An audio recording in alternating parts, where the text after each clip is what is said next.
Eh bien, bonsoir à toutes et tous. Je suis très heureuse de vous retrouver ce soir pour notre nouvelle session de lecture poétique Équinoxe autour de la joie comme force vitale, comme acte de résistance. Merci Barbara Polla d'avoir organisé cette reading list absolument fantastique avec de nouveaux lecteurs, lectrices. Et la nouveauté, c'est qu'on fait également un appel au texte. Et donc, ce soir, on aura le plaisir de découvrir le texte de Tin Finsey. Un petit rappel sur la Fondation. La Fondation Thalie a pour objet de soutenir la création contemporaine par le biais d'expositions, de résidences d'artistes et également d'une programmation multidisciplinaire qui croise les arts, la science, la philosophie et la poésie. Et ces lectures poétiques ont démarré au premier confinement en mars 2020, donc ça fera pratiquement un an. Et au début, c'était un peu timide, et puis au fil de l'eau, on s'est retrouvés à organiser toutes les semaines pratiquement ces lectures. Et un livre est né de ces textes de création qui s'appelle « Le cercle des poètes apparus ». Et l'idée, c'est d'en sortir un deuxième en septembre avec de nouveaux textes, nouvelles propositions. Et, et voilà, donc je suis très fière et heureuse d'être parmi vous ce soir et de vous entendre et de participer aussi. Et un grand merci à Barbara. Et la joie pour moi, c'est aussi cette belle image derrière moi d'annonciation de la Renaissance italienne. Donc, la joie d'une naissance, d'un espace de tous les possibles, de la rencontre avec l'autre. Et voilà. Merci. À toi, Barbara. Barbara. Merci Nathalie. Je t'applaudis, tu es Voilà. en silence. J'étais un peu inquiète. Je me suis dit, où est-elle? J'ai oublié de Elle est là, elle est là. Bonsoir à tous. Merci Nathalie. Alors, excuse-moi, je te coupe. J'ai juste oublié de dire que l'événement est en live sur notre page Facebook. C'est pour ça que vous voyez ce petit picto live. Et également disponible en replay dès demain sur notre site. Voilà, c'est à toi. Je t'écoute. Merci beaucoup et joie. Et notre premier, non pas lecteur, mais chanteur ce soir est Curtis Santiago. Et Curtis Santiago était d'abord une star multiprimée de la musique au sein du groupe The High Phonics. Et puis, il décide d'arrêter la musique. Il décide d'arrêter la musique parce qu'il trouve qu'il y a trop d'argent en jeu et que lui, en fait, ce qu'il voulait vraiment, c'était chanter pour les gens et il trouvait que c'était plus ça. Alors, il est rentré chez lui et il a commencé à faire des choses. Mais en fait, quand on est une star, on est une star. Et très peu de temps après, il est devenu une star de l'art contemporain avec une expo solo au Drawing Center à New York. Et il envisage l'art avant tout comme une formule d'écriture du monde contemporain. Il ne chante plus.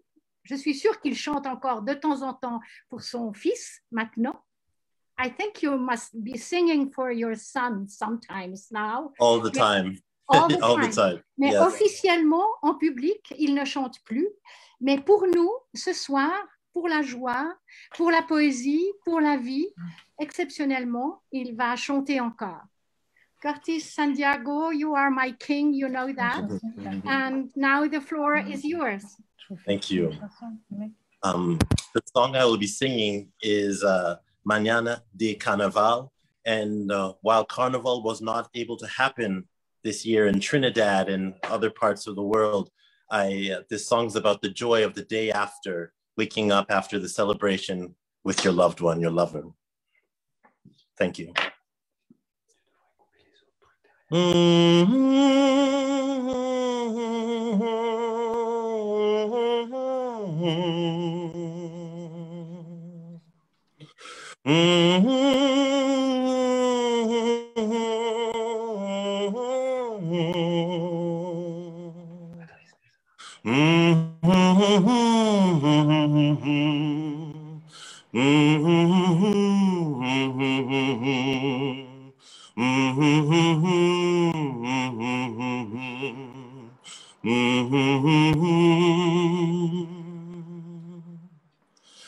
Manya domani domonova,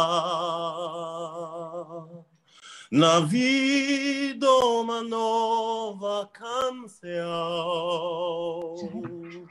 cantando só teus sonhos, tu és meu, pois há de haver dia em que virá das cordas do meu violão, que só teu amor procurou. Vem me vá, falar dos beijos perdidos nos lábios teus. Canta meu coração, alegria voltou, tão feliz amanhã desde amor. Thank you for having me with you, and I look forward to hearing all the beautiful poetry. And thank you, Barbara. And I'm looking forward to feeling all the joy this evening. Thank you.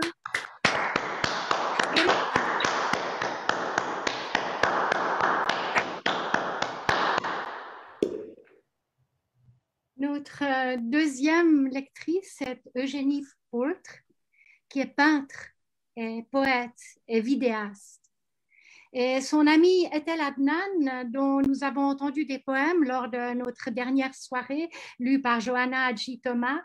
Et donc Etel Adnan, qui est elle aussi peintre et poète, comme Eugénie, dit à son propos que, je cite, « Comme certains fleuves traversent majestueusement certains déserts, l'amour traverse ses textes, un amour diffus, touchant tout ce qui est, transformant tout être humain ou tout objet en icône reliée au sacré. » Eugénie Poultre va nous lire un extrait d'Hiver, un de ces petits grands livres magnifiques qui parlent de la vie, dit-elle, et de son infini et mystérieux visage, de la danse qui épouse la musique, de l'élan, corps et âme, vers les grandes hauteurs intérieures.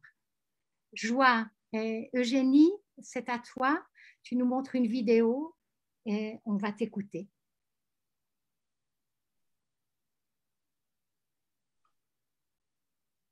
Librement. Croire au bon élan de sa vie, quelle qu'elle soit. Accompagner son mouvement, comme la danse épouse la musique. Laisser aller et suivre, poursuivre, sans savoir ce qu'il en adviendra.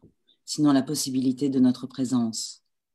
Mais il y eut des temps si différents du nôtre, il y eut des peuples, des pays, des rois, des dieux. Aujourd'hui, le monde peut disparaître. Nous ne nous étonnons plus d'une telle possibilité, elle semble faire partie de nous. Impossibilité toujours possible, qui rend familier de l'idée de fin définitive, sans que nous puissions très bien savoir ce que cela signifie. Dans notre monde nous semble tout ce qui est pour nous. Il nous demande de l'aimer entièrement, il nous demande de l'oublier. Il nous demande de ne pas l'oublier. Le monde, notre monde, à la merci, à cause de nous, malgré nous, de complications inconséquentes, viciées, de jeux de force imbéciles, un acharnement qui chaque jour s'installe un peu plus, d'une inventivité frénétique, chaque jour un peu plus le monde souffrant d'une négligence, d'une destruction négligente, maladivement permanente, qui favorise toujours un peu plus la moindre de nos faiblesses. Que peut-on faire? Oui, que peut-on faire? Seulement lutter pour soi-même, au mieux se résoudre à vivre au ras de son intérêt, dans la limite d'un périmètre protégé, chacun pour soi. Chacun pour soi, oui, chacun pour soi, s'en tenir à soi, mais pour songer en nous-mêmes à ce que nous sommes, honorer notre naissance, veiller à notre mort, se reposer, s'appuyer sur la terre avec une confiance d'enfant, se sentir capable, aimer librement. Tant la vivante vibration communique la joie à la joie, ne pas désapprendre la joie, qui enfante la joie, mais aller à la rencontre de ce qui vient, trouver, reconnaître la chaleur d'un juste sentiment, être simplement heureux, la force que nous avons. Nous allons à l'inconnu, qui peut dire pourquoi? Peut-être que nos moindres mouvements ont un sens stellaire, et seulement stellaire. Le goût de l'eau est sensationnel, sensible comme le passage d'un nuage entre les nuages, tout sauf s'enfermer en soi-même. L'enthousiasme de la vie est fulgurant, ne vivre que pour lui. Désastre de notre époque, et y penser ne mène nulle part, et je n'arrive pas à ne pas y penser, mais surtout cela ne me laisse pas la liberté de me remémorer, comme je le souhaiterais, tous les instants de joie, innocente dont toute existence est nécessairement faite. Souvent attendre que la force de vivre s'impose, parce que c'est ainsi. Non, le monde n'est pas insensé. Pourquoi le serait-il? Et comment? Et qui peut le dire? Non, le monde n'est pas insensé. Tant d'instants pleins et entiers nous le disent avec insistance. Se refuser à conclure par l'absurde. Le danger est de se poser la question, de devenir cette question pourquoi, qui a au fait de se changer en une autre, d'un péril certain. À quoi bon? À partir de là, tout se délite. Je ne vois qu'une chose entièrement sérieuse, la joie, le sens de la joie, joie. Le mot à lui seul suffit à ouvrir un pur espace, ouvert à jamais, la plaine, une colline, encore une autre, puis le ciel. L'Occident s'est répandu partout sur la terre pour ainsi disparaître. Son histoire aujourd'hui prend fin et se referme sur nous. Sentir qu'il n'y a pas le choix et détourner par instant la tête. Échapper, puis sombrer à nouveau pour ensuite respirer encore. Il y a ce moment où l'esprit devient libre, il ne donne prise à rien, laissant place à ce qui peut être vraiment ressenti. Nous habitons heureusement chacun une belle et ample parenthèse, comme protégés de délicates limites qui laissent respirer. J'aimerais ne jamais avoir vu la mer, voir la mer pour la première fois, découvrir le monde en son ouverture, en son impossible continuité, ne pas en revenir, la lumière posée juste devant soi, confond le regard, le retient, le perd. J'existe. Il y a tant de mystères qui sont ainsi donnés, tant d'aveuglants mystères. En conscience, nous confier à l'immensité, à l'infini. Oui, cela nous est demandé. Pourquoi nous mourons? La voie intérieure est l'ultime révolution. Revenir à soi et demander à chacun, personnellement, pour de bon, il nous faut vivre à notre vraie mesure abyssale et garder son calme, son maintien. Soyons heureux d'être heureux. Bleu sur gris, sur bleu, sur blanc, dans un dégradé de tendresse tacheté d'un rose omniscient, une touche de ciel qui redonne immédiatement le goût de vivre. Par élan naturel, revenir à la surface. Comme c'est simple de vivre pourvu de vivre. Et il est si beau que nous songions tous spontanément que la vie n'est pas dérisoire. Il est si beau que les mères élèvent leurs enfants, si beau que nous dormions la nuit, si beau qu'il y ait des saisons, un ciel, des pluies, des étoiles, un soleil, des mers, des continents, une terre. Au plus haut degré que nous pouvons atteindre, nous finissons par un peu leur ressembler. Il y a les couleurs élémentaires, les lignes élémentaires, les mots élémentaires, les gestes élémentaires. Bien se nourrir à l'élémentaire pour grandir, c'est comme cela que tout s'élève. Soyons enfin heureux d'habiter l'univers et son moindre détail, ce que ton regard m'inspire, ce que tes paroles me font entendre, sentir en soi la matière monde. Aimer ce sens essentiel de la reconnaissance. Et de l'univers naît le monde. C'est un chemin qu'il nous faut accomplir. Aimer comme soi-même. Trouver la confiance dans les choses. Trouver le point où la vie prend vie, où le miracle opère.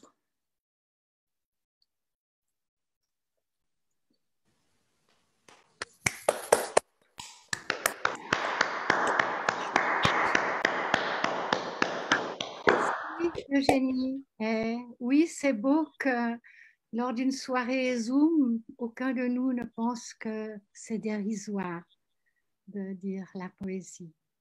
Merci beaucoup.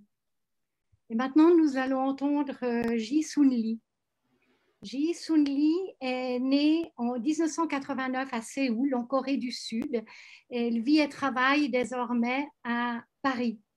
Après ses études d'art à l'École nationale supérieure de Dijon, elle obtient le diplôme national d'art plastique en 2011 et le diplôme national supérieur d'expression plastique en 2013 avec les félicitations du jury. D'ailleurs, la vidéo qu'elle va nous montrer ce soir, en même temps que son texte, en fait, est entièrement composée de ses dessins et de ses œuvres. Elle est donc une artiste multimédia qui pratique la vidéo, le dessin, l'animation, la photo, la musique et elle écrit. Elle va nous lire l'éloge des plus petites choses qu'elle a écrit spécialement pour notre joie ce soir en français et en coréen.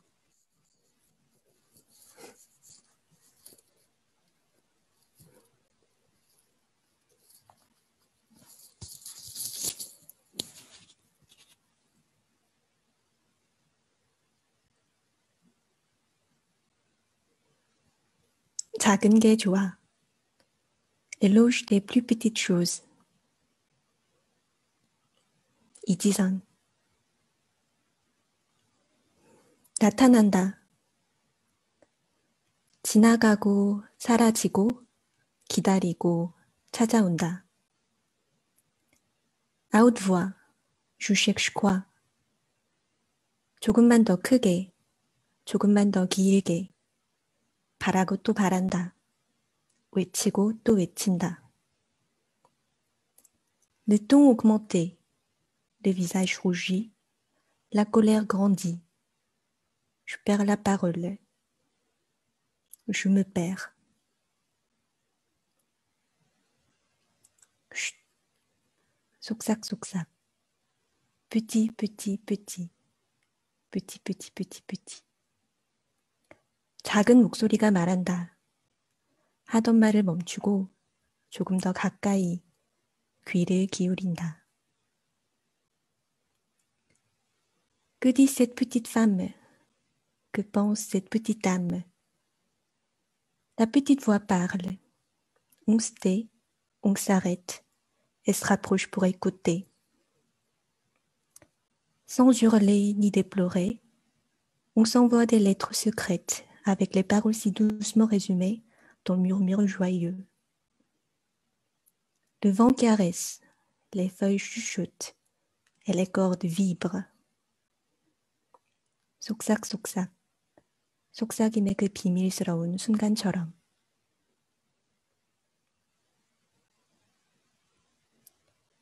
Le petit corps dans le grand vide. 고요함 속에 내가 있다. Je déguste la solitude. Je suis lumineuse avec mon ombre à côté. Petite. Je suis pleine. Je cherche. La joie cachée dans les rires saturés, le plaisir rétréci en un clin d'œil, le bonheur que j'ai dû oublier. 가만히 기다린다. 잃어버린 작은 기억이 퍼져나간다. 작아졌던 마음이 부풀어 오른다. 몸을 듣고 공기를 만진다. 구석구석 그날의 향기가 맴돈다. J'attends. Une petite idée, mon petit coin, un petit café, ton petit mot. 바람, 새싹, 기억, 인연, 마음, 손길, 생각, 만남, 대화. 작은 것, 작은 것들이 좋아.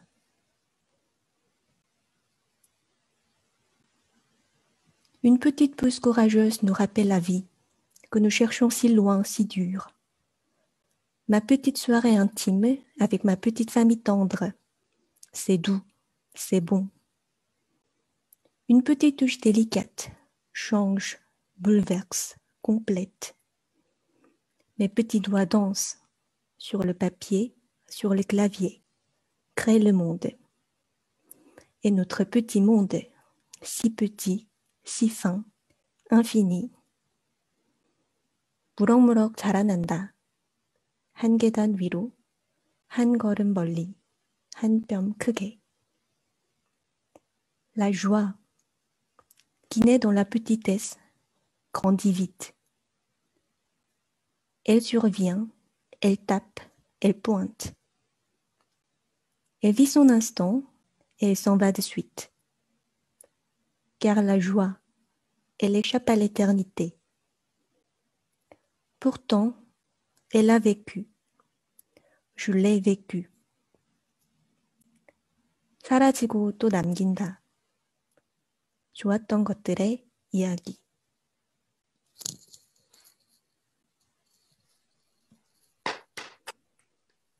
Bravo, Gisèle. Magnifique. Très, très beau. Très, très beau. Merci beaucoup. Merci beaucoup. Une petite idée, tu as dit. La joie cachée, et tout d'un coup, elle nous est apparue en grand. Et une petite idée. Avoir une idée, c'est une fête, disait Deleuze. Alors, merci. Et maintenant, nous allons entendre notre lectrice impromptue, à savoir Sin Yun Tsai. Elle est née à Taïwan et comme Ji-Sun Lee, elle va lire dans ces deux langues, pour elle, le français et le mandarin. Hin-Sun vit et travaille à Paris et elle est doctorante à l'École des Arts de la Sorbonne et elle explique que ses travaux se fondent en parallèle sur la philosophie et la littérature. En associant l'intime, l'extérieur et l'environnement, ses créations s'écrivent et son langage artistique fait circuler des connexions entre l'intérieur et l'extérieur. D'où la naissance du livre Dictionnaire des relations.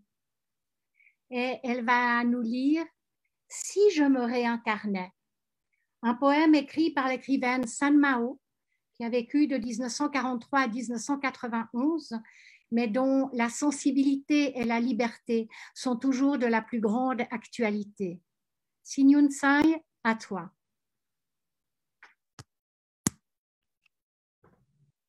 如果有来生，如果有来生，要做一棵树，站成永恒，没有悲欢的姿势。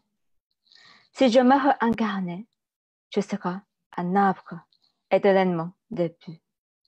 Il n'y aurait pas de sentiment de tristesse, mais de la joie dans le cœur. 一半在尘土里安详，一半在风里飞扬，一半洒落阴凉，一半沐浴阳光。Une part de moi dormirait dans la terre. Une part de moi s'envolerait dans le vent. Une part de moi s'éparpillerait sur le nuage. Une part de moi se baignerait sur le soleil.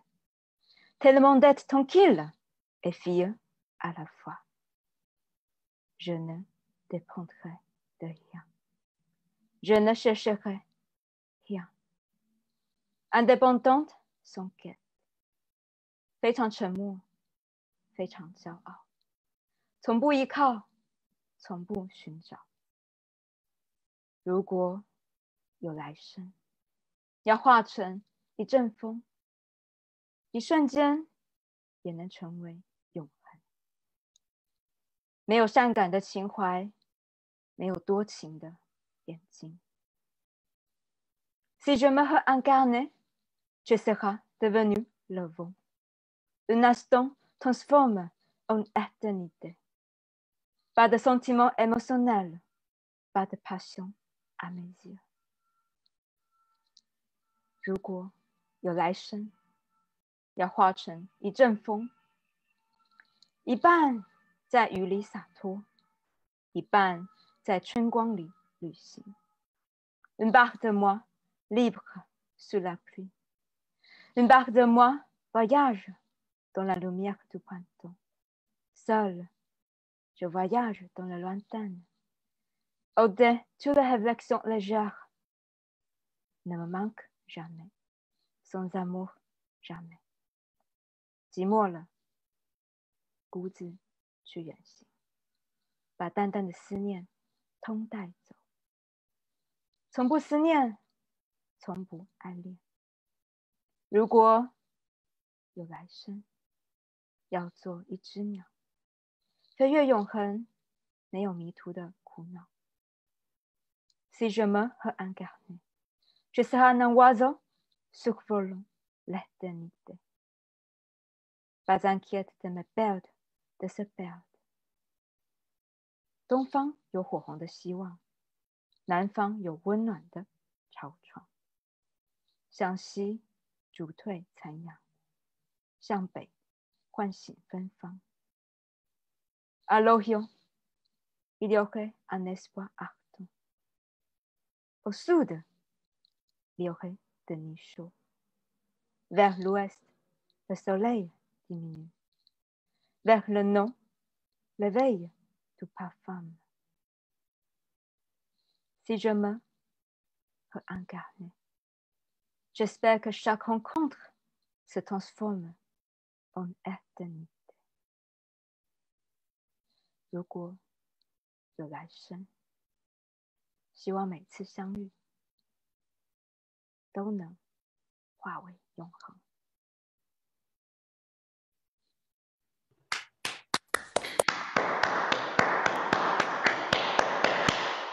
Merci, magnifique. Et si je me réincarnais, j'aimerais être une jeune femme asiatique qui parle le coréen et le mandarin et qui est poète et artiste. Et maintenant, nous allons écouter Atsupe. Et Atsupe est née en 1986 au Togo. Elle a vécu son enfance dans 6 pays d'Afrique, le Burundi, le Kenya, le Zaïre, la Guinée, la Côte d'Ivoire et le Togo. En France, désormais, elle est diplômée de l'École nationale supérieure des beaux-arts, où elle a travaillé dans l'atelier de François Boiron. Elle vit et travaille à Paris avec, entre autres, Anne de Villepoix. Elle peint, dit-elle, pour se souvenir de son enfance. Plus je peins, dit Atsupe, plus je crée, plus je me souviens. J'ai lu pour la première fois les poèmes d'Atsupe il y a quelques années. Et je lui avais déjà dit qu'il faudrait les publier. Elle a écrit spécialement pour nous ce soir une réflexion sur la joie, car elle aime l'idée de mettre de la magie dans la tristesse de l'existence. Alors joie, Atsupe, c'est à toi. Réflexion sur la joie. Plutôt qu'un poème, j'ai noté des réflexions sur mon expérience de cet état qui est la joie. La joie est pour moi un phénoménal moment de disparition, comme si je tombais dans un trou noir. Un tressaillement immense m'envahit, je tremble dans mes chairs si fort que j'ai la sensation de fondre, ou mieux, de me sublimer. Mais je ne me liquéfie pas pour autant. Tout est tonique dans mon corps, malgré l'esprit qui fuse à 1000 à l'heure dans l'univers. C'est le moment où j'expérimente de manière intrinsèque ma connexion au grand monde. En un instant, j'entends, je vis le silence du monde qui me constitue. En un instant, j'entends, je vis le silence du vide qui me constitue. Je me dématérialise tant l'instant est intense. C'est comme si je vivais une vitesse presque mortelle lors de laquelle le je suis et le je ne suis plus se confondent. L'ivresse de l'instant de joie est aussi filant qu'une étoile qui meurt. Merci Atsupe. Oui, un jour on publie tes poèmes. Et Élodie Perlet nous salue du chevet de son père où elle a dû se rendre en urgence. Et je vais donc lire à sa place 3 poèmes de joie de Ossip Mandelstam. Je n'ai pas réussi à le faire venir lui-même, mais j'espère que ce sera comme s'il était là. D'autant plus que les poèmes de Mandelstam dédiés à la joie sont plutôt rares. Dans le charivari des chœurs de femmes chantent les tendres églises, chacune avec un autre son. Semblables à des arcs de hauts sourcils me hantent dans les arches de pierre de la dormition.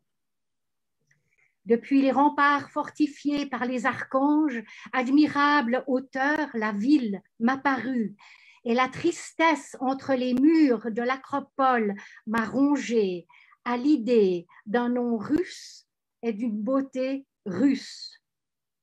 Dans l'indigo brûlant, où des colombes volent, ô prodige, un jardin m'apparaît tout à coup, bien qu'une nonne chante les notes slavonnes, ô tendre dormition, Florence est dans Moscou. Les cathédrales de Moscou me remémorent avec leur âme à la fois italienne et russe, et leurs 5 coupoles la naissance d'Aurore, mais avec un nom russe et une police de fourrure. Un deuxième poème, son titre lui aussi, de la série Tristia et autres poèmes, mais qui parle de joie. Ô cet air saoulé de révolte sur la place noire du Kremlin. Les mutins secouent la branlante assemblée, les peupliers embaument d'inquiétude. Le visage de cire des cathédrales, l'épaisse forêt des clochers, on dirait que se cache dans les chevrons de pierre un brigand à la langue coupée. Et dans les cathédrales scellées, où il fait sombre et frais comme dans les tendres amphores d'argile, pétille le vin de Russie. La dormition, courbe parfaite, tout entière allégresse de cintre divan, et l'annonciation tellement verte, on dirait soudain qu'elle roucoule. Les archanges et la résurrection sont transparents comme une paume, c'est la passion partout cachée, dans les jarres, dissimulée, la flamme. Mandelstam nous parle de l'annonciation, comme Nathalie tout à l'heure. Le troisième poème, de celui qui est mort de faim au goulag, un crouton de pain dans la bouche, s'appelle « Minuit dans Moscou ». C'est minuit dans Moscou, un superbe été bouddhique, avec un martèlement léger, les rues se dispersent dans d'étroits escarpins de fer. Les anneaux typhiques des boulevards se pâment de bonheur. Moscou, même la nuit, ne connaît le repos. Quand la paix s'échappe sous les sabots, on dirait que deux clowns quelque part sur le champ de tir ont pris place. Bim et bom, et Peigne et Maillet sont entrés dans la danse. C'est un piano aux dents de lait, do, ré, mi, fa, et sol, fa, mi, ré, do. Et quand j'étais plus jeune, j'enfilais mon imperméable en toile cirée et j'allais dans les vastes tentacules des boulevards où tambourinaient les pattes d'allumettes d'une gitane en longue jupe, où l'ours aux arrêts se promène de la nature, l'éternel menchevique. Et j'aspirais jusqu'à la nausée les senteurs des lauriers cerises. Où aller maintenant? Il n'y a ni laurier, ni cerise. Je vais tirer le poids conique de la pendule de cuisine à l'amble rapide. Ce qu'il peut-être revêche le temps, mais j'aime à le saisir par la queue, car il n'est pas coupable de sa propre fuite avec son air un peu trop rusé. Ah non, il ne faut ni supplier, ni te plaindre, chut, ni geindre. Est-ce pour cela que les roturiers ont battu leurs semelles craquelées pour qu'à présent tu les trahisses? Nous mourrons comme des fantassins, mais nous n'exalterons ni la rapine, ni la corvée, ni le mensonge. Il y a chez nous la toile d'araignée d'un vieux plaid d'Écosse. Tu m'en recouvriras comme d'un drapeau quand je mourrai. Buvons, compagnons, à l'orge de notre chagrin, buvons jusqu'à la dernière gorgée. Des cinémas fonctionnant à plein régime, assommés comme après une anesthésie, sortent les foules, comme elles sont vénéneuses et comme elles ont besoin d'oxygène. Il est temps que vous le sachiez, je suis moi aussi un contemporain. Je suis un homme de l'époque des confections moscovites. Regardez comme ma veste bâille, comme je sais marcher et parler. Essayez donc de me séparer du siècle. Je vous le garantis, vous vous casserez le cou.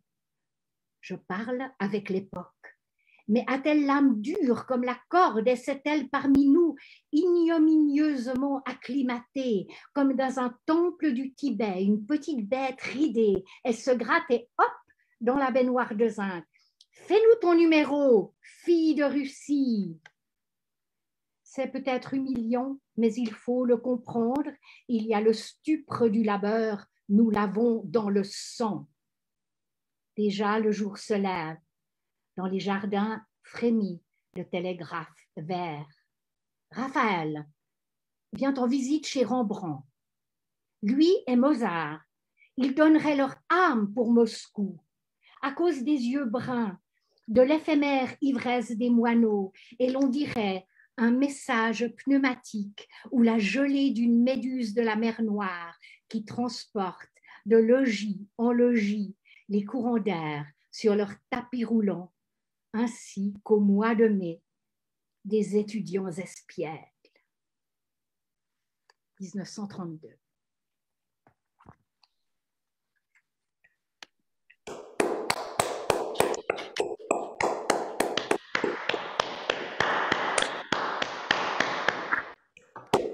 Merci. C'est maintenant à Fabrice Melchior. Quand je pense à Fabrice Melchior, il me semble que je suis une larve. Vous savez, une larve, c'est quelqu'un qui fait rien, qui paraisse tout le temps. Fabrice Melchior, lui, il est acteur, écrivain, metteur en scène, poète. Il a créé les bals littéraires et on a réalisé plus de 500. Et si jamais vous n'êtes pas encore allé à un bal littéraire de Fabrice Melchior, eh bien, vous irez dès que les bals littéraires vont rouvrir. Il dirige un théâtre pour des enfants de tous âges, auxquels il sait tous parler. Il fait jouer Charlotte Rampling. Il a écrit plus de 60 pièces de théâtre. Bientôt, il va partir au Portugal. Il écrit un roman. Il a reçu un nombre incalculable de prix. Et puis, il est aussi un ami formidable. Et il a écrit tout exprès pour nous, Stéganographie. Nous ne dissimulerons pas notre joie. Fabrice, c'est à toi.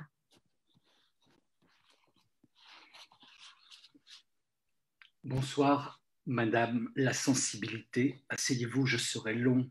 Je préfère vous prévenir. C'est que je suis toujours vivant. Excusez-moi.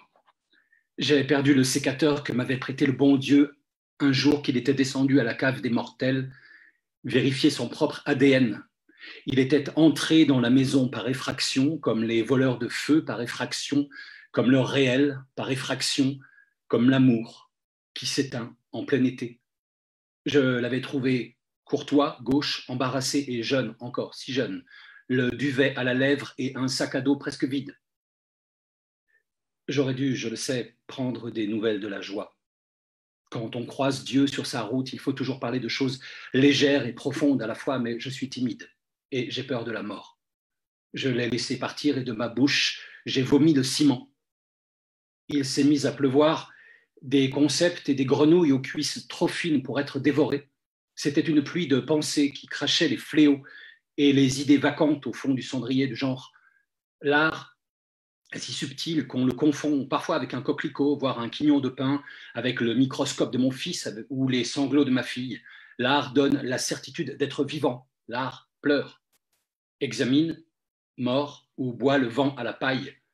L'art est une formation de longue date aux choses cachées. Je parle d'art pour parler de la joie, c'est que l'un baise l'autre en cachette à l'arrière des cortex. Dieu passa, je me tus, il plut, je fomentais, et la joie jaillit comme en liberté surgissent les filles des buissons. Je la reconnus à sa chevelure sincère, éparse dans les accidents de mon cœur.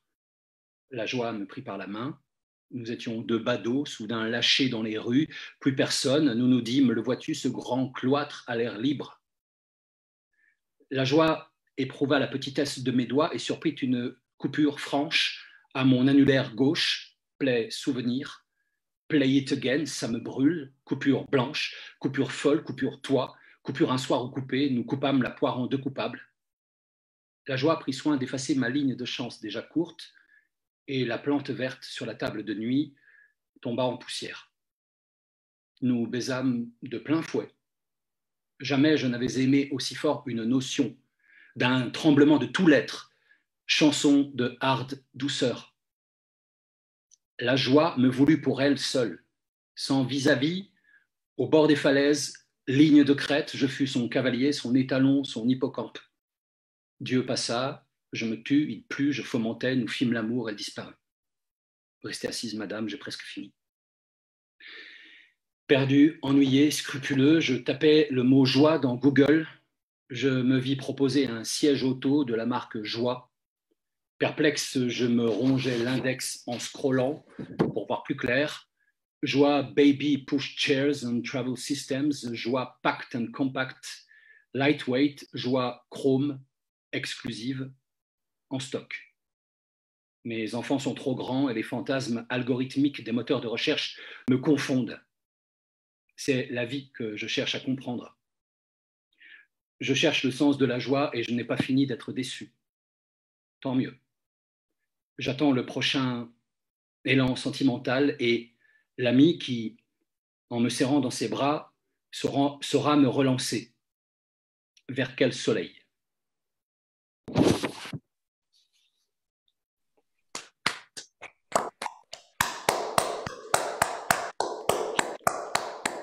Merci Fabrice. Merci d'avoir pris le temps d'écrire et de lire pour nous.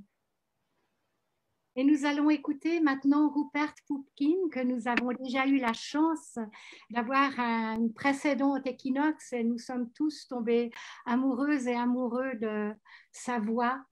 Et Rupert Pupkin, alias Emmanuelle de Stremo, est actrice, réalisatrice, auteure, compositrice et chanteuse. Elle réalise des documentaires de création et puis crée le groupe Rupert Pupkin.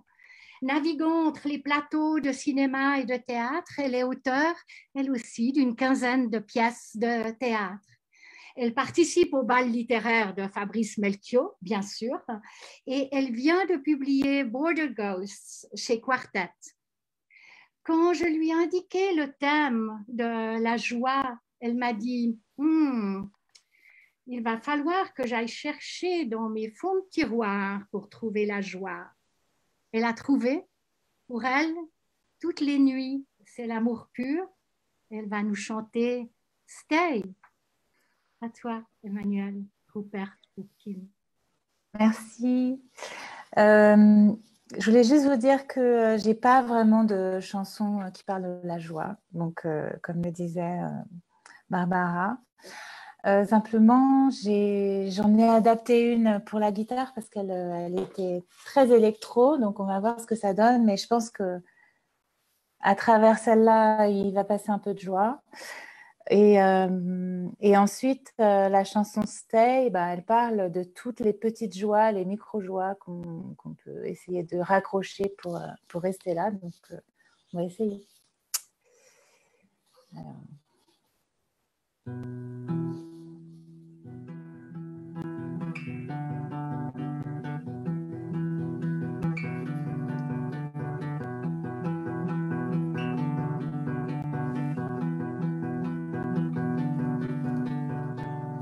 C'est de la fraîche et dans la nuque et la colonne, ça fait des bulles et ça fait splash.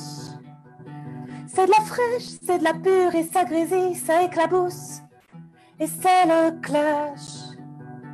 C'est bien quand tu te laisses aller, demain seront les égarés. Peut-être qu'on n'a pas senti le truc arriver.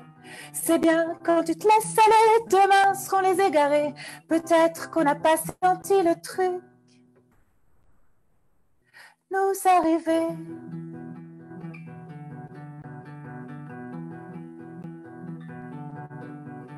C'est de l'amour et dans la nuque et la colonne, ça fait des bulles et ça fait splash.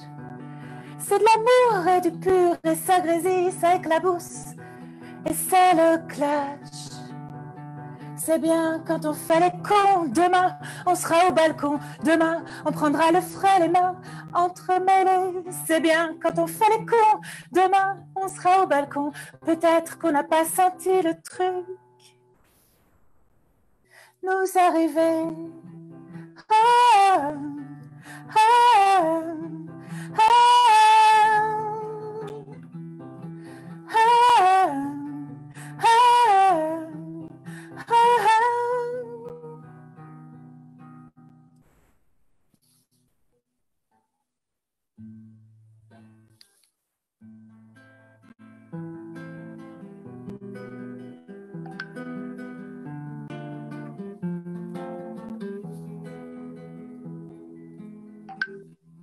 Walk a little bit, breathe a little bit, run a little bit too.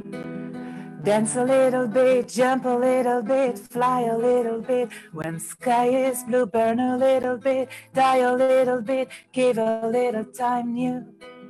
Cry a little bit, shout a little bit, bite a little bit. If you want to stay a little more time in your life and try a little harder to love.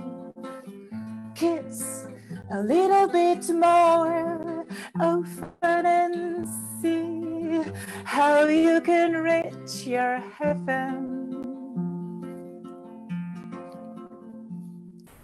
Hope a little more, build a little more, look a little better. Hate a little more, kill a little more, forget a little more, and go further, lose a little more, break a little more, win a little, work better. Hate a little more, kill a little more, forget a little more, and go further. Stay a little more time in your life and try a little harder to love. Kiss a little bit more often and see how you can reach your heaven. Stay a little more time in your life and try a little harder to love. Kiss a little bit more often and see how you can reach your heaven. Your heaven, your heaven, your heaven, your heaven, your heaven, your heaven, your heaven.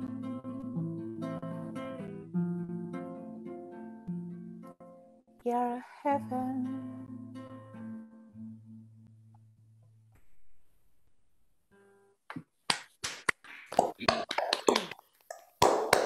On est tous en train de danser là. Je nous vois sur l'écran, on est tous emmenés par ta musique. Merci beaucoup. Merci beaucoup. Avec nous à nouveau. Et c'est maintenant à Nathalie Guillot. Nathalie Guillot qui est la fée des équinoxes. Et c'est elle qui nous a proposé le thème de la joie.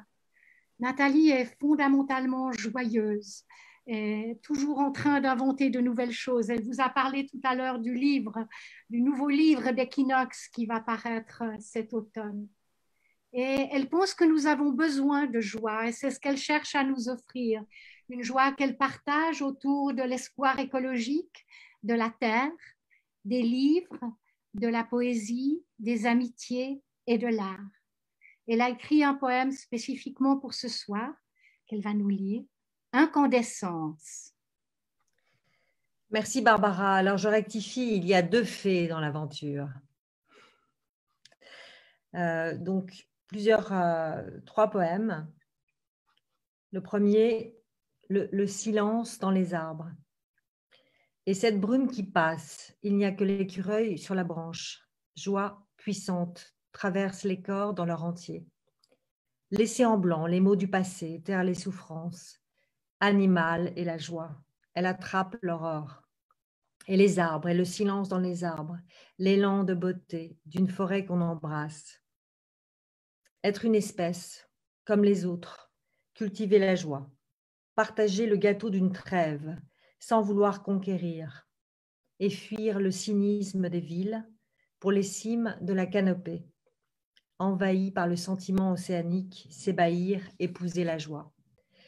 Ce serait comme si le monde était un roman en attente de ces mots. C'est en croyant aux roses qu'on les fait éclore, dit l'écrivain Muriel Barbery. Qu'elles finissent par mourir ne change rien à l'affaire. Il y a toujours une guerre qui vient et une guerre qui finit. Aussi faut-il inlassablement commencer à rêver. Je t'écrirai toute la nuit. Je t'écrirai sur le tout, toi et moi, le regard de l'ange, la terre, l'infini, Le nous, nous qui embrassons, enlaçons, réparons, nous, les vivants. Je t'imagine le cœur libre et la joie puissante brasse l'écume des eaux claires. Tes mots à la dérive, la mer, ta parole se libère, art et science posés tels des dominants sur une toile bleu clin. Est-ce toi, l'amateur dilettante dans le polyèdre des nouveaux savoirs, l'insatiable quête, le qui du nous qui dénoue, le qui de nous, le nous qui dénoue, l'effroi du passé, l'insoluble présent, l'arc prêt à tirer la flèche d'une impérative renaissance proche. À présent vivre, faire un pas de côté, à rebours, légère, se laisser porter dans la barque de nos désirs, le ciel rougeoyant de mille feux comme un crépitement infini, et la joie siège enfin, libérée. Incandescence. Je me suis réveillée, j'étais vieille. Ma peau avait coulé en transparence dans la rivière. C'était l'été, un matin d'août, j'allais au bain. Une légère brise et le doux ronflement d'une petite fille, devenue grande. Je l'observais cultiver la joie d'un avenir femme. À son réveil, elle se baissa dans un joli déhanché comme pour ramasser un petit galet sur une plage, alors que c'était le monde, s'offrant, timide, à ses pieds. Son visage s'illumina et je vis alors de fins éclairs dans ses yeux bleus perçants. Se dessinait l'amour comme une évidence. Elle se fit légère comme un vol des tourneaux, prit sa trajectoire très au sérieux. Incandescence. La sylphide dont s'échappent des rayons verts émeraude comme un halo divin. Je compris vite l'urgence de l'envol. Guider sa future route de la soie sur les pas des grands explorateurs, Genghis Khan, parrain de cette comète rieuse. Je la vis déployer ses ailes d'elfe. Et la joie me saisit, je l'aimais. Hier encore, elle était dans mes bras. Je me souviens, ce nouveau-né. Maya, ma joie astrale. Merci.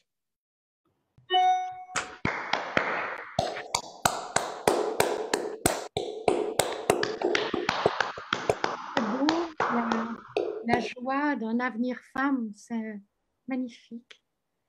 Ça nous anime tous et toutes. Merci, Barbara. Merci, Nathalie. Et nous allons entendre maintenant Joanna Price. Joanna Price est actrice au théâtre et au cinéma. Elle est chanteuse, performeuse et réalisatrice. Et elle a, elle aussi, beaucoup de choses à faire. Sa carrière cinématographique commence en 1997 avec Olivier Assayas et Christophe Honoré. Elle a travaillé et collaboré avec des artistes comme Ugo Rondinone, Anne Golding ou Céleste Boursier-Mougenot. Chanteuse, elle crée des performances uniques qui privilégient l'improvisation.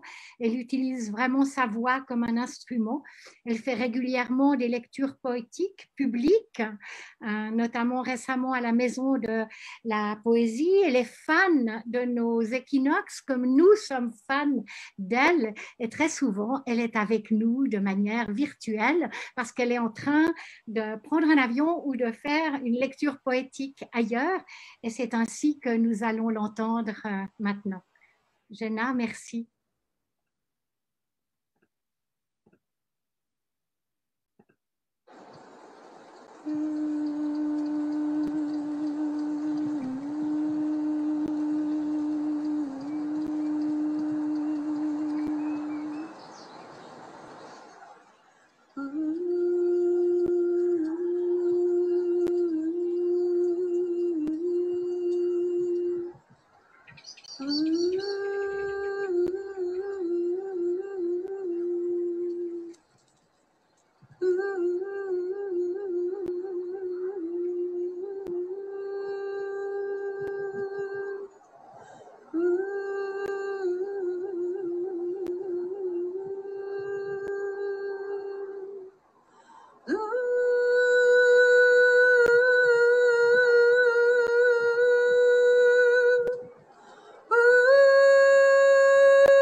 bien merci. De se dire que la joie, c'est ça, c'est d'être dans le vent, sous un olivier et de réussir à la sortir de soi par la voix et de nous l'offrir.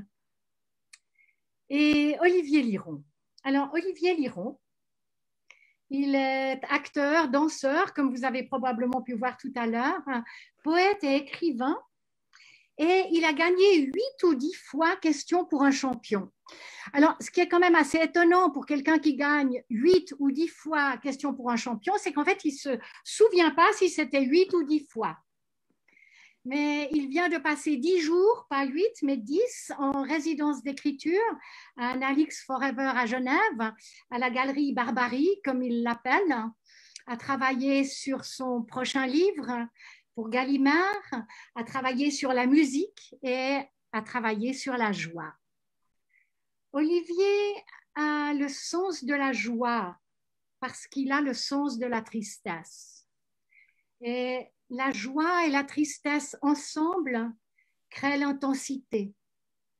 Et son texte spécialement écrit sur le fil de la joie va nous parler de cette intensité. Il s'intitule « Et moi, j'avais au cœur un pays fragile ». Olivier, c'est à toi. Merci Barbara. Tout le monde m'entend bien? Ça va? Très bien, on t'entend très bien, Olivier. Merci Barbara et Nathalie et pour vos enfants, vos étudiants Spiègle, vos petits galets et vos sièges auto. C'est vrai qu'il y a quelque chose qui dans la joie est un état et aussi un processus, je crois, quelque chose qui est comme un peu sortir dans le froid et puis se mettre au coin du feu et une capacité peut-être à transformer des choses qui sont difficiles. Et c'est un texte que j'ai écrit qui est adressé à quelqu'un que j'ai perdu et qui parle de la façon peut-être joyeuse qu'on peut inventer d'être triste. Et il s'appelle « Et moi j'avais au cœur un pays fragile ». J'avais au cœur un pays fragile, j'étais pour toujours l'habitant de ton pays, mon amour, et j'avais ta voix au cœur, le petit tintinabulement de ton rire que j'entends toujours aux heures de grande pitié pour ne pas en perdre le vivre, mon acrobate aux cheveux de châtaigne et de pluie de printemps. Ma petite morte de 28 ans, m'a toujours vive, je t'appelle en songe, en haute mer, sur la soie verte des icebergs, sous le couvercle sans issue des étoiles. Je te revois dans cette ville inconnue où nous avions passé quelques jours au bord de la mer, fin mai, début juin.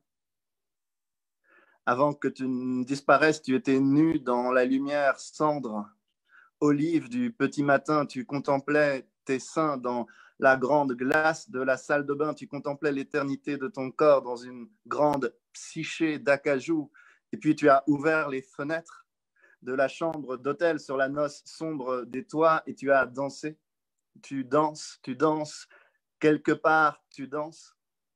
Sous le grand lustre de la chambre et sur le tarmac éternellement blond d'un aéroport, tu virevoltes.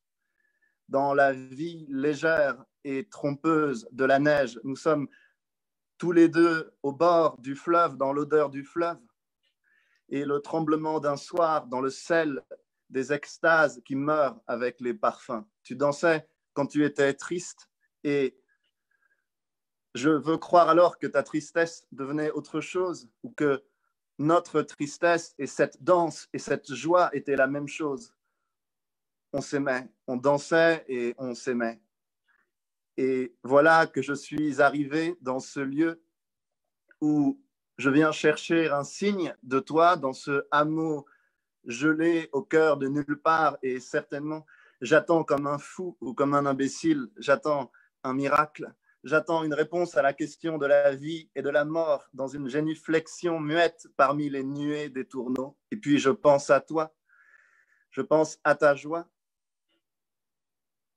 je pense à ta beauté, à ces moments que tu m'as offerts et il faudrait pouvoir dire la joie, trouver une image, mais la joie est trop pauvre pour se lever dans une image, trop légère pour ça, trop brûlante pour ça.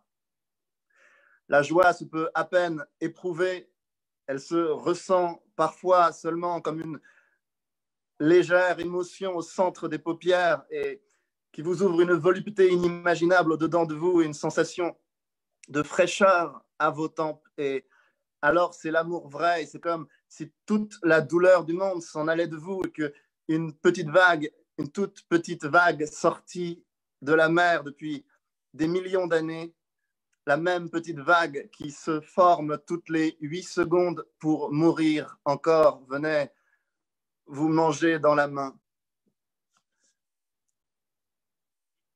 J'en étais là de mes pensées et c'est ici que l'on peut, si l'on veut, faire intervenir le parallèle banal entre l'amour et l'enfance,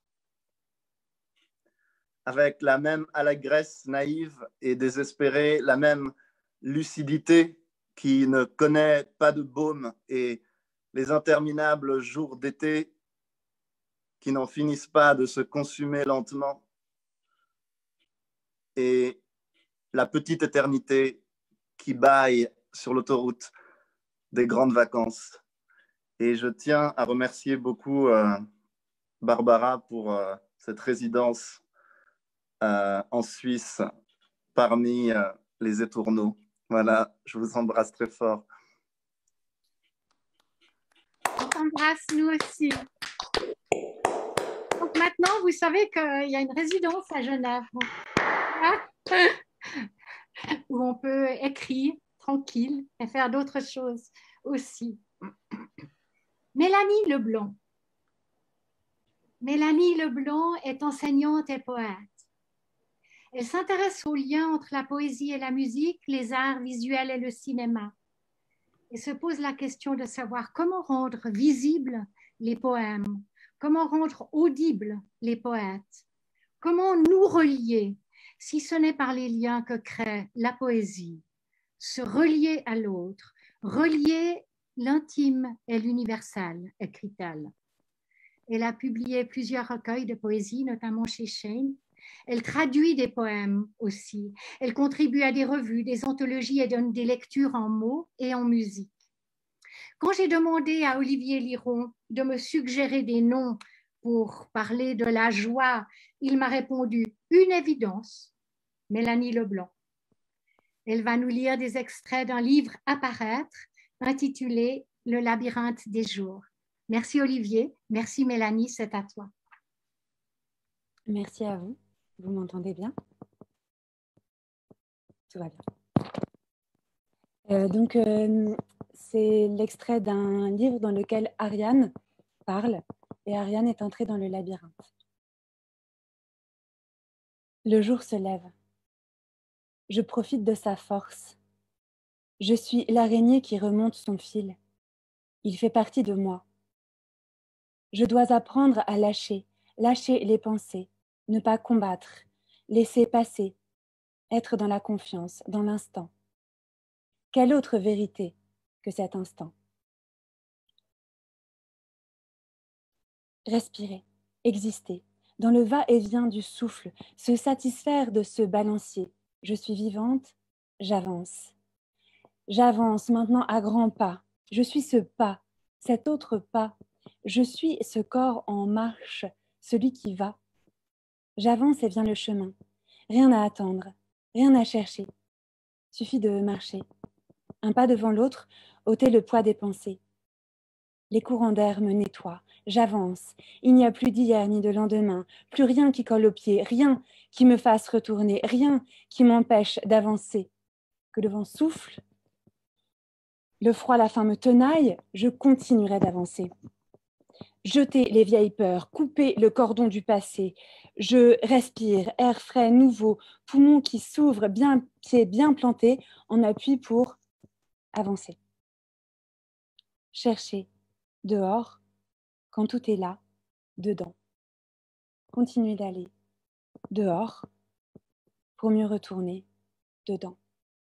Être le souffle, entrer dans le dédale du corps, le nourrir, pénétrer chaque cellule, en ressortir plus chaud, plus fort, être le souffle de ce lieu, se laisser inspirer pour mieux être expiré.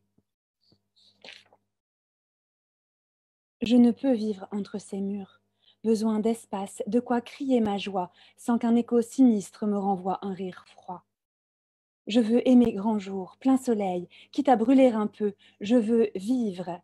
Haut, fort, pas attendre, pas vivre à moitié, vivre, tout éclater d'un rire. Il suffit, il est temps. Ce labyrinthe a fait son œuvre. Peut-être vais-je le quitter pour en trouver un autre. Peut-être tout labyrinthe fait-il partie d'un autre labyrinthe. Mais en finir avec celui-ci. Une mouette, juste au-dessus, crie un « oui ». Je la regarde, lui souris. Elle tourne autour de moi, puis file tout droit. Une direction que je suis. À mesure que j'avance, ma pensée s'intestine. Une seule voix, une seule, pour un seul choix. Au centre du labyrinthe, je n'ai pas trouvé l'autre, encore moins le monstre. Je me suis trouvée. J'ai accueilli l'animal en moi, fait le choix du soi. Mais il m'aura fallu la marche pour entendre qu'il n'y a vraiment rien à attendre. Pour entendre la voix qui murmure « Sois toi, choix toi ». Alors je me choisis. À la fontaine, découverte soudain, je prends soin de mon corps, que j'honore. Je remercie mes pieds de m'avoir si loin porté. L'eau coule.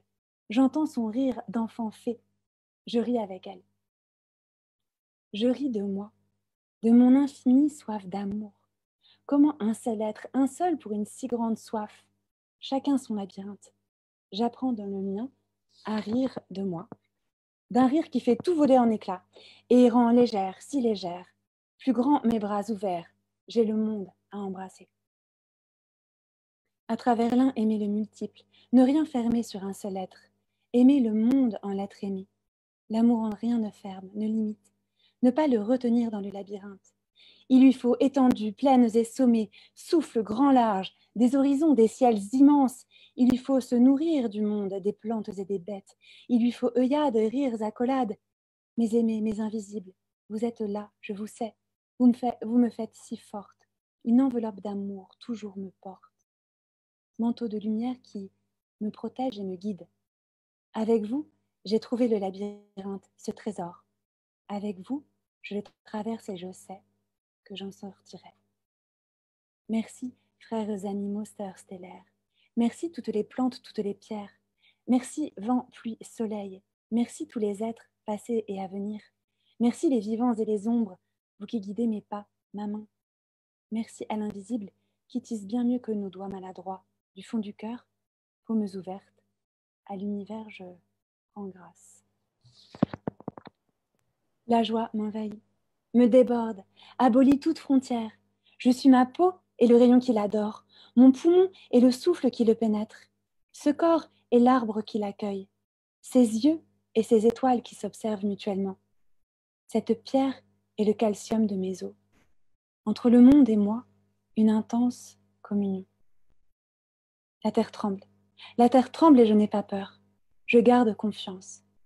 Je suis joie. Rien ne peut m'atteindre. Un bruit sourd envahit l'espace, secoue toute forme, résonne à l'intérieur, rencontre le solide, le sûr. Les derniers murs s'effondrent. Avec eux, mes dernières croyances, mes ultimes attaches. Tout s'écroule, mais je suis. La lumière jaillit. Après la chute de la dernière pierre, le silence a pris place. Intense. Mais déjà un oiseau se remet à chanter. Déjà le vent caresse, apaise. Déjà les oreilles invisibles se dressent. Déjà les êtres s'éveillent, les plantes s'étirent vers la lumière nouvelle. J'entends le chant du monde en éveil. Il participe de ma voix.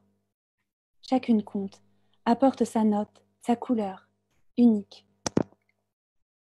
Quelle symphonie! Sur terre comme au ciel, ce chant me déborde, m'exalte. Alors j'entends ce qu'on a laissé se taire, se terrer dans l'utérus, la clé du téléros, alors j'entends mon nom autrement. Je ne suis pas seulement Ariane, l'araignée tissant sa toile, je suis le chant, l'aria.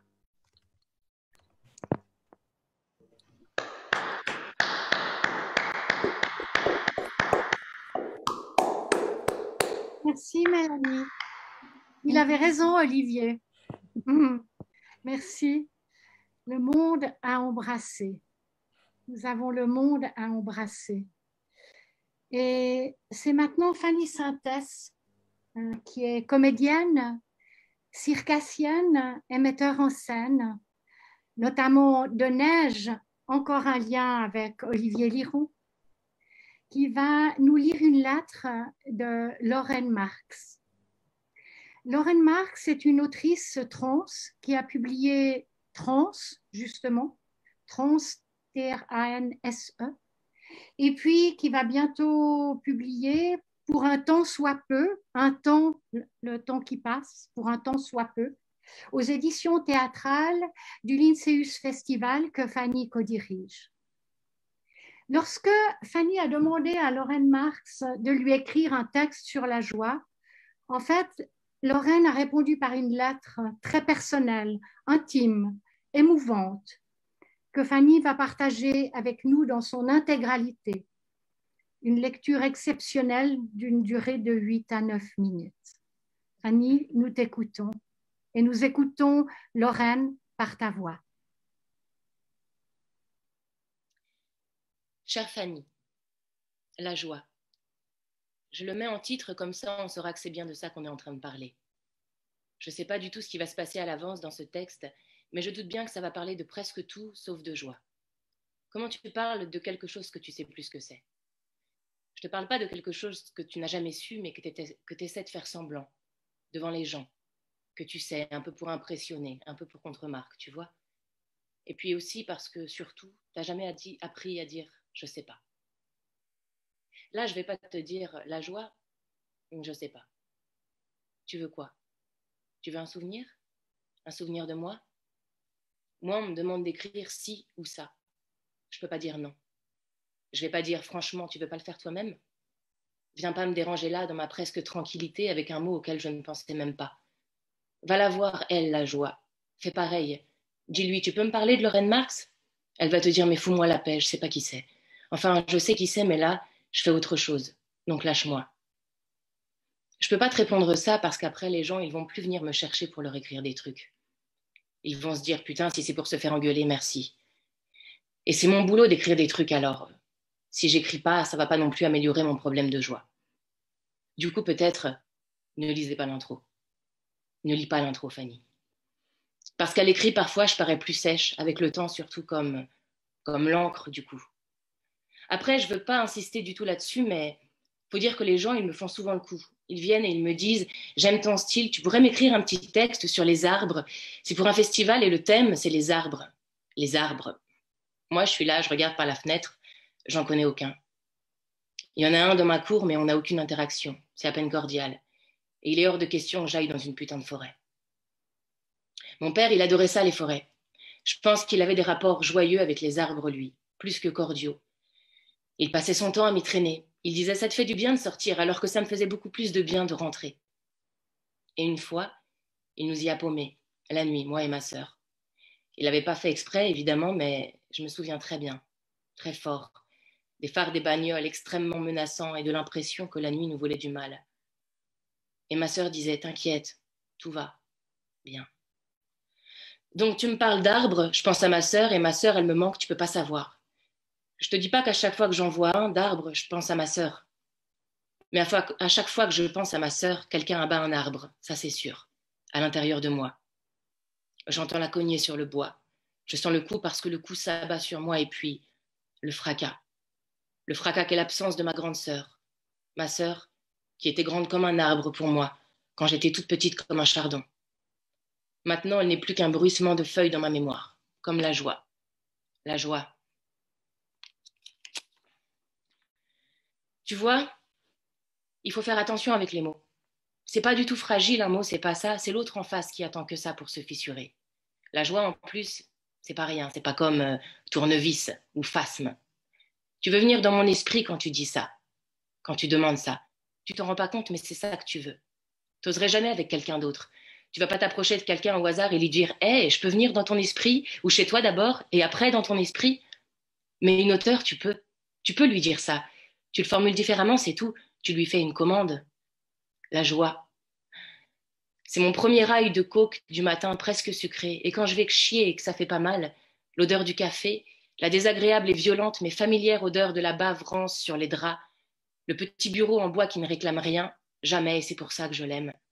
La vaisselle occupée à son empilement pondéré, le paquet de tabac qui est encore assez rempli pour ma peur de manquer de tout, la seule fenêtre, seule mais suffisante, donc, luxueuse, les habits partout par terre comme si on était nombreux, là, qu'il y avait eu une fête, que des gens nus allaient apparaître de partout, on en est là, à pas trop se maltraiter, tu vois, les standards sont bas. La joie en ce moment, c'est des instants où ça souffre pas trop, tu vois. J'aurais pu commencer par ça peut-être, mais ça me vient que maintenant. La joie, c'est... La dernière fois, par exemple, j'étais tellement droguée et bourrée que j'ai réservé un train pour aller chez mes parents, mais j'avais oublié sur le moment que j'avais pas de parents, plus de parents. Le lendemain, je m'en suis souvenue. J'ai trouvé ça immensément pathétique, tu te doutes bien. Mais la joie, à ce moment-là, c'était bah, ça va faire une bonne histoire, ça. Je me sentais pas mieux, mais j'avais une histoire. C'est affreux dit comme ça, je sais. J'essaie même pas de te dire que mon truc, c'est de voir le bon côté des choses, parce que je pense que les choses sont juste ce qu'elles sont, ni bonnes, ni mauvaises. J'ai aucun avis sur les choses. Il se passe un truc, j'ai mal ou j'ai pas mal, et ça s'arrête là. C'est pas la faute de la chose. Je n'ai pas à en tirer une leçon, je ne peux qu'en tirer une histoire. Et une histoire, c'est beaucoup pour moi. C'est plus que mon RSA, ça c'est sûr. La joie, c'est ça.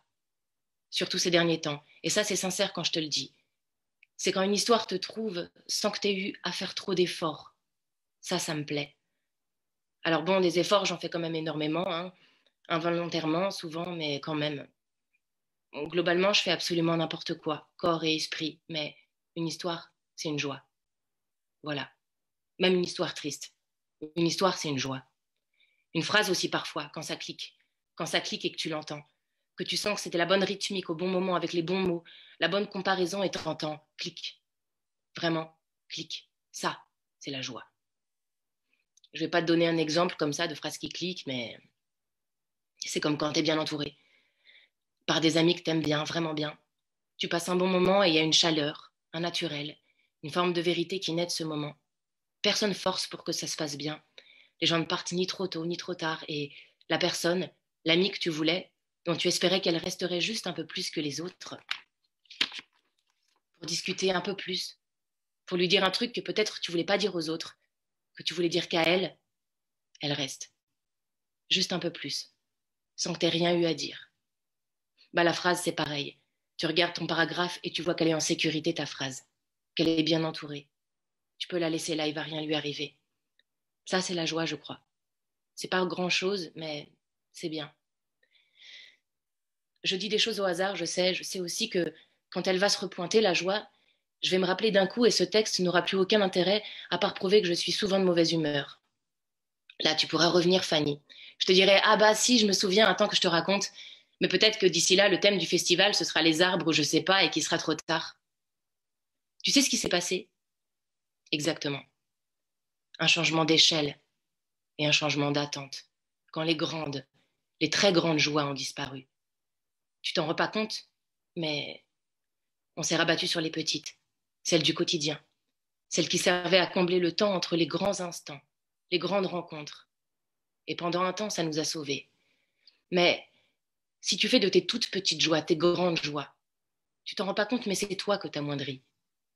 Le bonheur n'est pas loin, c'est toi qui t'en l'éloignes, qui t'en dérive. La joie reste juste la joie, elle est inchangée, c'est ta capacité à la reconnaître qui s'est modifiée. Tu t'achètes un paquet de clopes et tu le fumes, c'est tout. Tu baises et tu jouis, c'est tout. Tu écris et tu dis, c'est tout. Ça ne va te mener nulle part. Parce que la joie, ce n'est pas vers quoi on se dirige, mais ce qui te donne de l'élan pour aller vers beaucoup plus loin. Mais je vais quand même te dire quelque chose. En voulant parler de la joie, je t'ai parlé de ma sœur. Je ne l'avais pas prévu. Je parle rarement de ma grande sœur parce que son souvenir pourrait suffire à faire fuir toute la joie en moi, celle qui me reste. celle dont je ne te parle pas pour ne pas l'user, pour ne pas la déranger. Je ne peux pas te dire si c'est moi ou la joie qui va revenir en premier. Peut-être qu'on se croisera. Mais d'une certaine manière, c'était une grande joie pour moi de parler un instant avec toi, Fanny. Peut-être que c'est ça. J'ai pas bien réussi à écrire sur la joie, je crois, mais j'ai réussi à te parler un peu à toi, je crois. Si tu fouilles bien dans ce texte, tu pourrais même y trouver un peu de ça, un peu de ce que tu m'as demandé. Et si c'est pas le cas, je te promets de faire mieux la prochaine fois. Écris-moi. Je te répondrai toujours avec joie. Lorraine. Merci.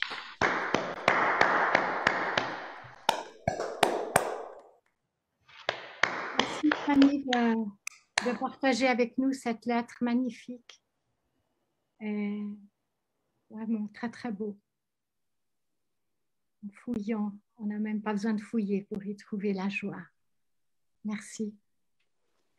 Et nous allons maintenant entendre Aude Polito, qui est la Benjamine de notre soirée.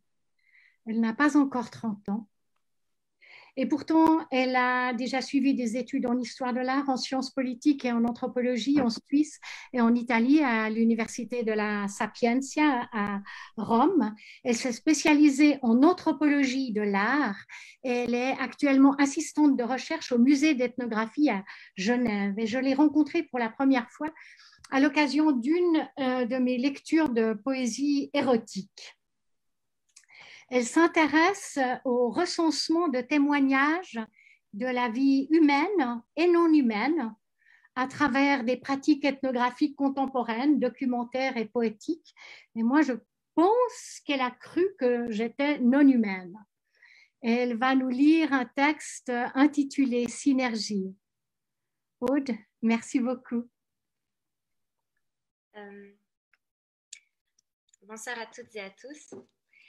Donc, le texte que je vais vous lire ce soir s'intitule Synergie et c'est le premier mot ou sentiment qui m'est venu à l'esprit lorsque Barbara, que je remercie chaleureusement pour l'invitation, m'a évoqué le thème de la lecture de ce soir, la joie. Synergie. Elle pourrait se référer à des instants ou à l'action coordonnée de plusieurs pensées, ou encore aux états de béatitude devant une signification se matérialisant, de joie éprouvée dans quelque forme d'alchimie ou d'osmose lorsque les sens semblent exacerbés. Sorte de convergence, inclinant leur tracé vers le même point de fuite, elles sont à l'esprit un éclat de lumière, de synchronicité, permettant de saisir et d'entendre le monde, une fraction de seconde. Contemplation suspendue et magie des consciences qui s'alignent à un même moment. Celles-ci apparaissent aussi parfois lorsque l'on en vient à essayer d'habiter le monde poétiquement, légèrement, attentivement, car les synergies évoquées ici sont aussi les coïncidences qui sembleraient émaner de quelque initiative sacrée, divine ou païenne. Elles sont aussi parfois ce que sous-tend l'expression « les planètes se sont alignées », un sentiment reflétant des événements coïncidents vers une même finalité éphémère, illuminant, irradiant, puis s'éteignant. S'éteindre vraiment, ces synergies n'appartiennent-elles pas au rythme, à la respiration de l'univers, telles des musiques ancestrales perdurant et traversant les temps? Elles nous rappelleraient peut-être après tout que l'espace-temps n'est que chimie, matérialité, organicité, où pourtant il est possible de percevoir des correspondances du réel, dans ce nouveau et éternel Theatrum Mundi. Elles forment ce réseau qui existe entre des choses, des êtres et des phénomènes au sein d'un échange de regards, de mots partagés, de mélodies formant une harmonie, voire une symphonie. Elles se déploient dans le temps, telles des visualisations spéculatives, revisualisations prophétiques. Elles agrègent plutôt que divisent et indiquent d'insoupçonner cosmologie contemporaine. Matière vibratoire, corps et spiritualité interconnectés, rythme, affect, mouvement, paysage animé, bruissant et emmêlé, au sein duquel il faut composer, recomposer, pour s'accorder. Merci. Merci à toi. La synergie, ben, c'est ce qui nous unit totalement. Merci. Et Xavier Veillon. Donc, Xavier Veillon, qui a représenté la France à Venise. Donc, c'est un artiste important qui développe depuis la fin des années 1980 une démarche aux formes multiples. Sculpture, peinture, environnement, spectacle, vidéo, photo, qui va du classicisme formel à la haute technologie. Il cultive un intérêt pour les espaces de déambulation, souvent évolutifs, dans lesquels le visiteur devient acteur. Et il remet en cause nos propres perceptions par ses œuvres. Alors, moi, j'ai eu la grande joie de montrer le travail de Xavier Veillon à Alix Forever au milieu des années 1990, donc il y a tout juste 25 ans, c'était hier. Mais j'ai eu la plus grande joie encore, je pense, de retourner dans son atelier il y a quelques jours. Et son atelier qui est à la rue Fernand-Léger, un atelier qui m'a évoqué un navire qui traverserait le monde de Paris à Tokyo. Et le visiteur que j'étais dans cet espace est devenu acteur. Et Xavier Veillon va nous lire le poème Rue Fernand-Léger. Xavier, c'est à toi. Bonjour, bonsoir, merci Barbara pour l'invitation. Donc le poème que je vais vous lire maintenant est bien sûr de Barbara et a suivi sa visite qui m'a fait très plaisir. Rue Fernand-Léger. Cela faisait 20 ans qu'on ne s'était pas vu, rue Fernand-Léger. Cela sentait le bois, dans le navire comme dans un atelier de marqueterie. Oui, l'odeur du bois. Il était là, le corps mince, le visage buriné, masqué, rue Fernand-Léger.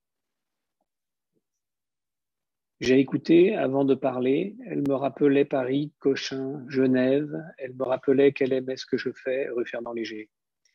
Et puis il est monté sur le pont du navire pour lui montrer, rue Fernand-Léger, le rhinocéros, le crocodile, une locomotive verte et un livre bleu, vide, plein de poésie. Lui, le capitaine du navire, affrétait pour Tokyo. Il avait un mobile et des hommes debout, et puis 300 dessins. Elle me parlait de joie, mais moi je ne ris pas, rue Fernand-Léger. Elle me disait, Claude Bernard, lui qui a inventé la médecine expérimentale, cela fait peur, il était du même verre que la locomotive. Elle s'est mise à parler de Chris Van Nash. J'ai un costume Chris Van Nash. On parle de quoi? L'Onderzeel, la joie, disait-il. L'Onderzeel était là, rue Fernand-Léger, en plein Brabant flamand, Tokyo, Shibuya, Asakusa, Paris. Et oui, 300 dessins, oui, pendant le confinement, dessins dessinés, encadrés, rangés, empaquetés, préparés, rue Fernand-Léger. Il dessinait le ciel, je lui ai expliqué, la joie, c'est vertical, c'est une affaire sérieuse. La joie, c'est pas pour rire, la joie, c'est d'être au monde, rue Fernand-Léger. En fond de cale, le commandant tisse les filets préhistoriques, dans ses filets géométriques, le requin hippopotame. Le cheval est modelé, rue Fernand-Léger, asymétrique et imparfait, sur fond jaune, le chef d'un cheval, la cheval, le cheval, la cheva. Joie des mots, des jeux de mots, des animaux. Le cheval nous regarde, le cheval c'est la joie, ses yeux sont vivants, rue Fernand-Léger. Une chaîne autour du cou, autoportrait de bois jaune, mais ce n'est pas de moi et vert cosmique. Cela faisait 20 ans qu'on ne s'était pas vu, rue Fernand-Léger. Cela s'appelle la joie, la forme de l'idée. Merci. Merci.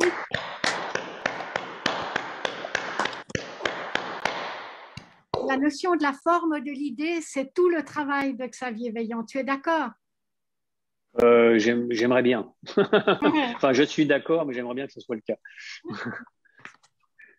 Merci Barbara de me pousser hors de mes retranchements.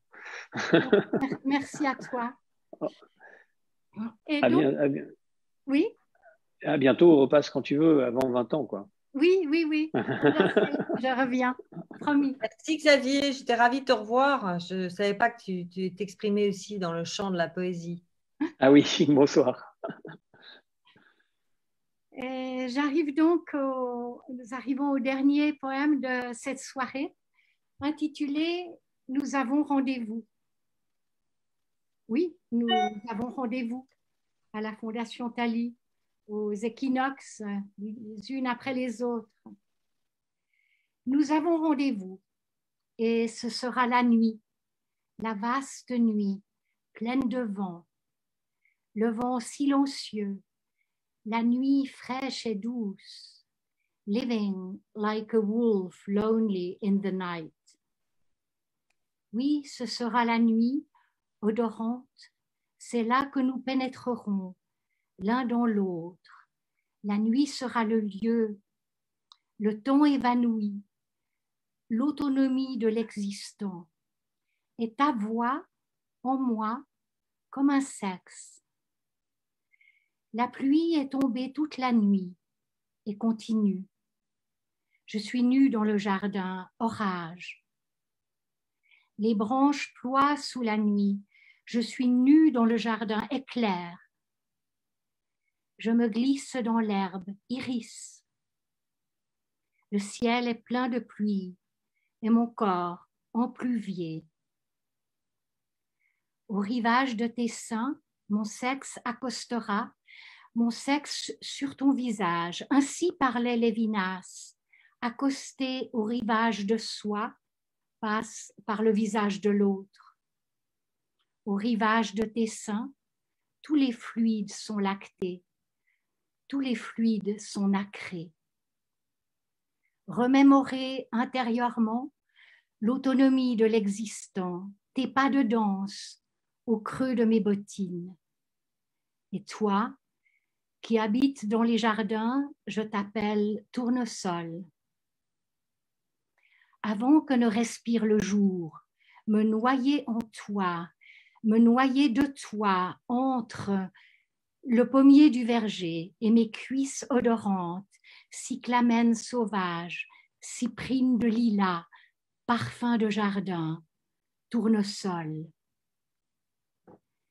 Nous avons rendez-vous dans les indéracinables forêts de l'imaginaire avec Annie Lebrun.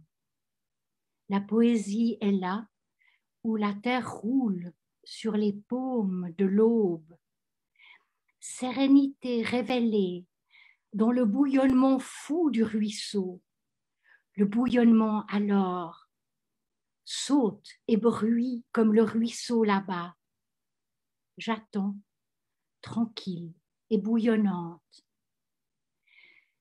Nous avons rendez-vous, cœur de printemps, et la soirée est douce, fraîche et douce. Vous sentez?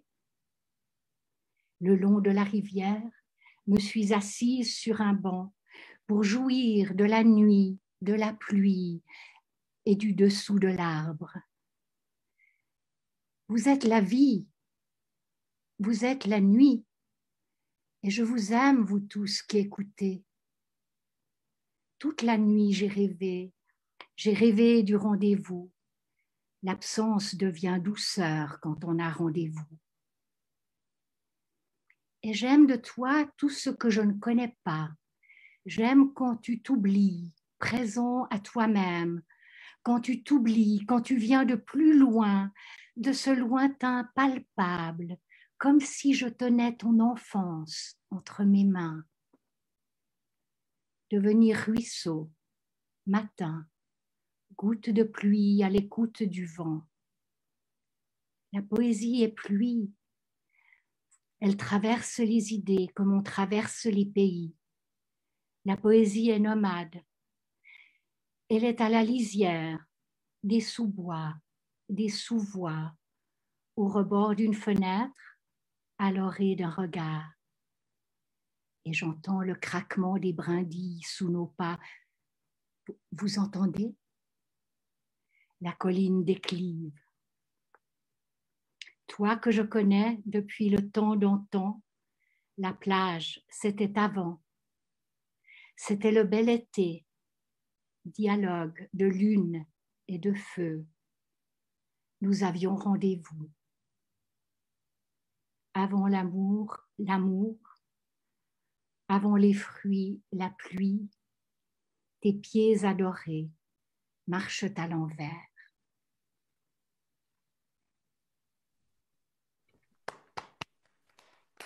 Bravo Barbara. Quel final.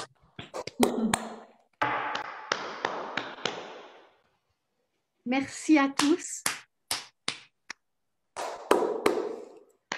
Et à bientôt dans l'incandescence. Après, l'absence devient douceur quand on a rendez-vous. L'absence devient douceur quand on a rendez-vous. C'est tellement juste. Merci Barbara. Merci à vous tous. Merci. On se retrouve le 29 avril et en présentiel, j'espère. Hein, Julien? Julien, en présentiel? Non, Nathalie. Mais si, c'est le printemps. On sera tous à la Fondation Thalie à Bruxelles. On a une grande terrasse qui vous attend et ça va être très joyeux. Et la thématique, ce sera proche. Qu'est-ce qu'être proche? Voilà. Merci. Proche de tout cœur à la Fondation Thalie, d'une manière ou d'une autre, quand Nathalie et Julien auront décidé. Merci. À bientôt. Ce n'est pas nous qui décidons malheureusement, mais nous, on suivra le mouvement et on espère que les frontières se rouvriront avec le printemps. Merci à vous tous. Toutes. Merci à vous. Merci. Merci. Merci. Merci. Merci, bonsoir. Merci. Bonsoir. Good night. Ciao. Wiedersehen.